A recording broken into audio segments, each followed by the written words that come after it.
Marcelo won't start at left back when Brazil look to continue their World Cup domination against Mexico today. The Real Madrid defender came off after just 9 minutes of Brazil's final group match last Wednesday with back spasms and was replaced by Filipe Luis. He took part in training the past 2 days, but coach Tite has decided to stick with Filipe Luis for the last 16 clash in Samara.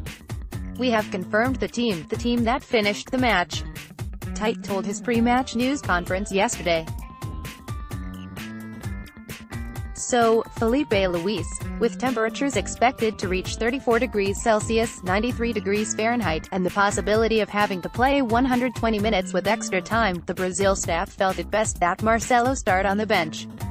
Tomorrow the temperature is going to be high, with high humidity too, which makes it more challenging for all athletes, not just him. Fabio Mazzareggian, Brazil's fitness coach, told the news conference. "Since he's been 5 days without physical activity, this makes us highly aware. Mexico will be trying to shake off a 3-0 thumping at the hands of Sweden in their last group match."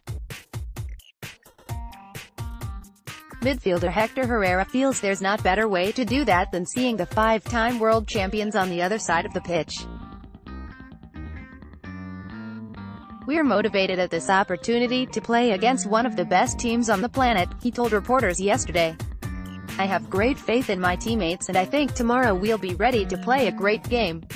Brazil defender Thiago Silva said the favorites have basically been playing do-or-die matches since their opening game against Switzerland. "Since we drew in the first match, it's been a knockout match each time. That's how we see it," he said. "This is the 4th match and I think the team is very well prepared. Our first goal is to play well because when you play well, you are closer to victory.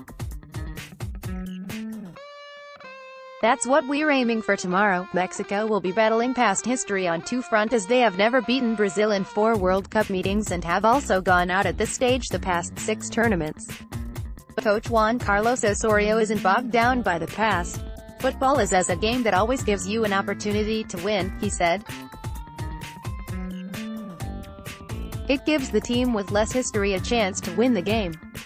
With football you just need to score 1 goal and many times you just defend and with that 1 goal you win the game. Hopefully we'll have a great game tomorrow and that my players will shoulder the burden and compete with one of the best, if not the best, team in the world."